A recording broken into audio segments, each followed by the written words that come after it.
బుడమేరు వంతెన తెగిపోయి సింగనగర్ ప్రాంతం ఆ పరిసర ప్రాంతాలన్నీ మునిగిపోవడం అంటే రాష్ట్ర ప్రభుత్వం ఏ కోణంలో చూసినా నూజివీడు ట్రిపుల్ ఐటీ కాలేజీలో విద్యార్థులకి మెరుగైన ఆహారం అందించలేకపోవడం, గుడ్లవల్లేరులో అమ్మాయిలకి రక్షణ కల్పించలేకపోవడం, అంటే ముందస్తు చర్యలు లేకపోవడంలో ఈ రాష్ట్ర ప్రభుత్వం అనేది పూర్తిగా విఫలమైపోయిందని చెప్పేసి ప్రధానంగా ప్రతిపక్ష హోదాలో ఉన్న వైఎస్ఆర్సీపీ పార్టీ చేస్తున్న ఆరోపణ. దీనికి మీరేం సమాధానం చెప్పారు?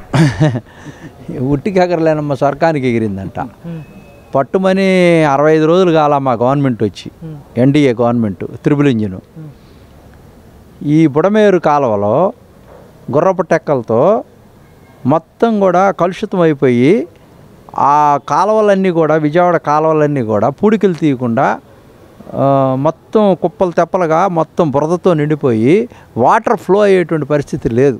గత ప్రభుత్వం ఎక్కడ కూడా ఆ చెత్తని శుభ్రం చేయలే, ఆ మొత్తాన్ని కూడా బయటికి తీయలా, ఆ షెడ్జింగ్ చేయలే. దానికి మూల్యం చెల్లించుకుంటున్నాం ఈ రోజున. జగన్ పార్టీ వల్లే, జగన్ ప్రభుత్వం వల్లే, అతను తీసుకున్న నిర్ణయాల వల్లే ఈ రోజున చేయలేని పరిస్థితి వచ్చింది. తెలుగుదేశం గవర్నమెంట్ వచ్చిన తర్వాత తీసినటువంటి కొంచెం పూడికల వల్ల, ఆ క్లీన్ చేయటం వల్ల కొంతమేరకు వరద తగ్గటం జరిగింది.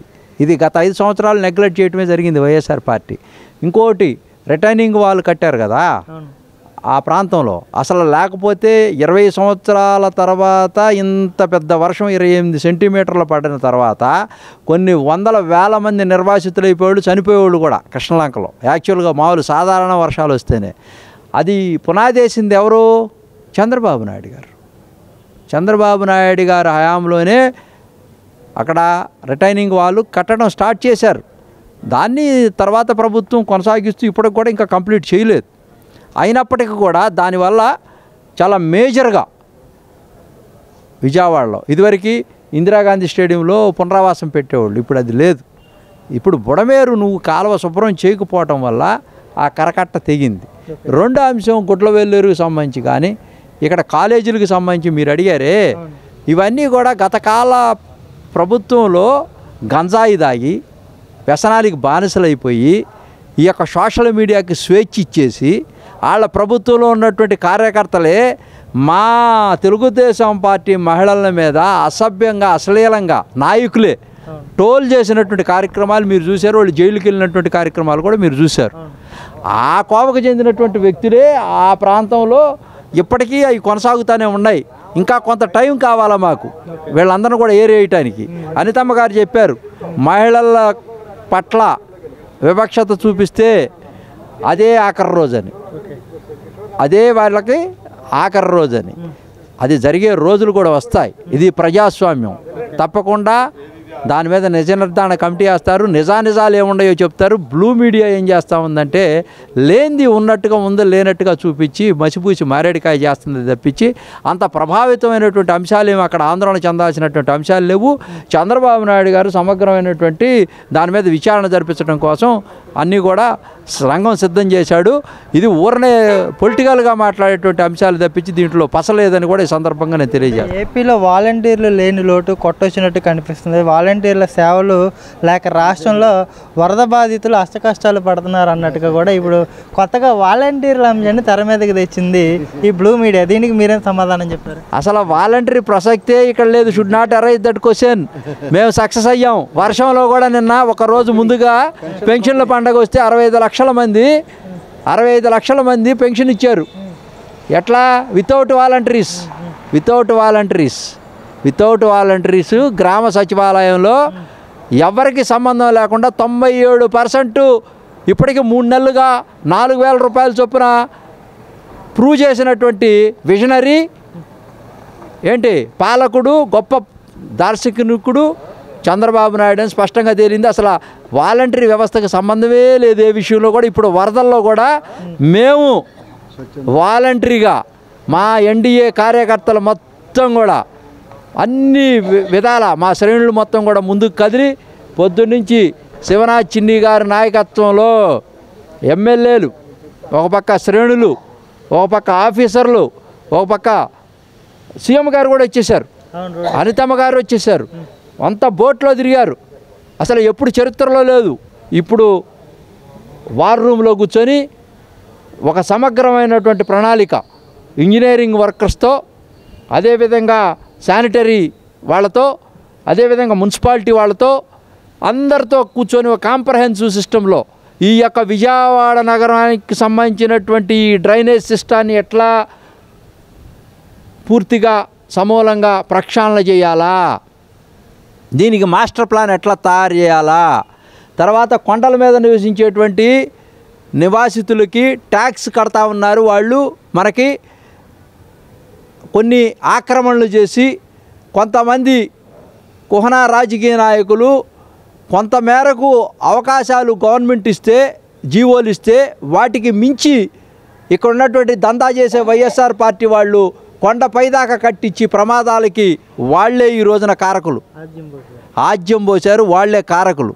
అందువల్ల వాళ్ళను కూడా ఎక్కడైతే స్థలాలు ఉన్నాయో టిట్కో ఇళ్ళులాగా అట్లా పెద్ద భవనాలు కట్టించి వీళ్ళను కూడా ప్రమాదానికి గురి కాకుండా మరణాలు ఇదేంది take it for granted, days are numbered. వీళ్ళందరినీ గత ప్రభుత్వంలో ఏం చేశారంటే వాళ్ళ దగ్గర ₹10 పావలా తీసుకొని కట్టుకోమని చెప్పేసి పర్మిషన్లు ఇచ్చేశారు. ఏంటి వీళ్ళకి ఆల్రెడీ అంటే డెత్ మీరు చచ్చిపోవటానికి ఫ్రీగా ఇచ్చేశారనమాట. అంటే మీరు డెత్కి డిసైడ్ అవ్వండి అని చెప్పేసి వాళ్ళు టికెట్ ఇచ్చేశారు, ఫ్రీగా కన్ఫర్మ్ చేశారు. సో ఈ రోజున అది మేము మార్చాలనుకొని ఇప్పుడు సమగ్రమైనటువంటి చర్చలు జరుగుతూ ఉన్నాయి. దాని మీద పొద్దున మంత్రి గారు, అక్కడ ఉన్నటువంటి మా చిన్ని గారు, ఎంపీ గారు, రామ్మోహన్ రావు గారు, మేమందరం కూడా అక్కడ ఉన్నప్పుడు చర్చ జరిపారు. వీటన్నిటి మీద ఒక సమగ్రమైనటువంటి నిర్ణయం తీసుకోవాలా, కొండ మీద ఉన్నటువంటి వీళ్ళందరికీ కూడా మనం ఏదో ఒకటి నిర్వాసిత చూపించాలా, పునరావాసం చూయించి వాళ్ళందరూ కూడా ఇక్కడి నుంచి వెకేట్ చేయించి వాళ్ళకి ప్రాణ రక్షణ కల్పించాలని చెప్పి ఒక అంశాన్ని పరిగణలో తీసుకున్నారు. దాని గురించి చేస్తూ ఉన్నారు. తప్పకుండా ఈ బుడమేరుకు కూడా ఇందాక కూడా వాళ్ళు ఏం చేశారంటే దీనికి శాశ్వతమైనటువంటి ఒక నివారణ తీసుకురావడం కోసం ఒక ట్యాంక్ బండ్లా కట్టి ఆ బుడమేరుకి 2 వైపులా రైట్ లెఫ్ట్ కాలువలు పెట్టి స్టోరేజ్ చేసి డ్రింకింగ్ వాటర్ చేసి దాన్ని పార్కుగా తయారు చేసి అందరూ పర్యావరణం పరిరక్షించే విధంగా ఒక యాత్రా స్థలంగా, ఒక జనమందరూ వచ్చి విహారయాత్రగా ఉండే విధంగా తయారు చేయడం కోసం సమగ్రమైనటువంటి ప్రణాళిక కూడా రచించబోతూ ఉన్నారు. దాన్ని కూడా త్వరలోనే దాని మీద కూడా ఒక విధమైనటువంటి విధానపరమైన అంశాలు తీసుకుంటారు, నిర్ణయాలు తీసుకుంటారు.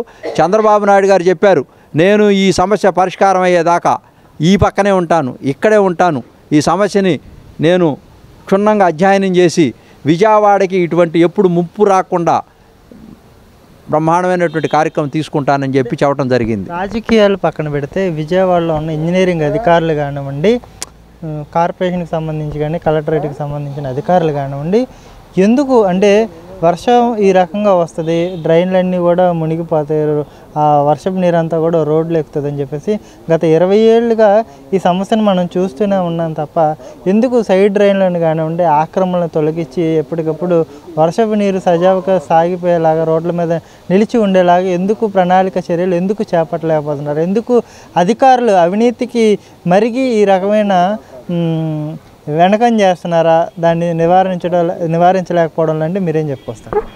ఇప్పుడు గత 5 సంవత్సరాల ప్రభుత్వం అంతా కూడా మీరు చెప్పినవన్నీ కూడా దాంట్లో ఉన్నాయి.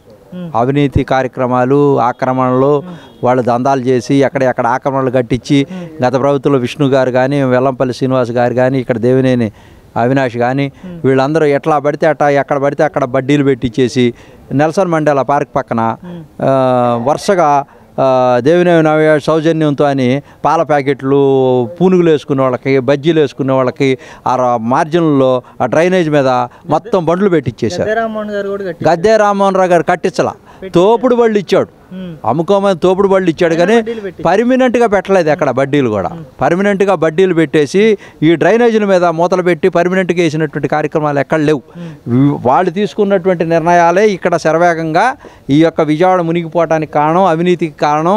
వాళ్ళు పరిపాలన అంతా కూడా అస్తవ్యస్తంగా ఉంది కాబట్టి ఈ రోజున ఈ యొక్క ముప్పుకి కారణం కానీ వేరే ప్రభుత్వాలు కాదు, ఇక్కడ ఉన్నటువంటి పాలకులు కాదు. ఎన్డీఏ ప్రభుత్వం తప్పకుండా ప్రజల పక్షాన ఉంటుంది. విజయవాడ పట్టణవాసుల పక్షాన ఉంటుంది.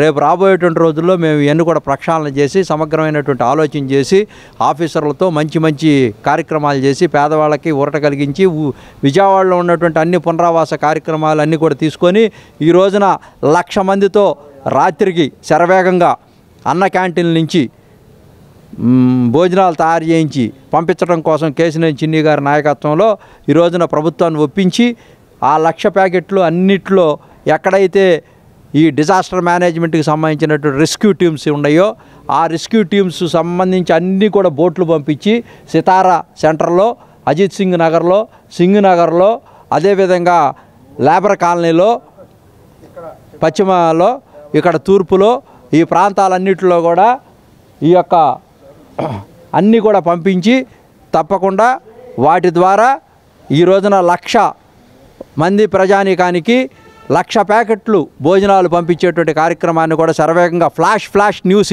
ఇది ప్రజలందరికీ చేరాల అర్జెంటుగాని కూడా నేను ఈ రోజున ఇప్పుడు పత్రికాముఖంగా మీ ముందుకు రావడం జరిగింది. ఇది తొందరగా శరవేగంగా అందరికి కూడా అందాలని కూడా ఈ సందర్భంగా నేను మీ ద్వారా తెలియజేస్తా ఉన్నాను. థ్యాంక్ యూ అన్న.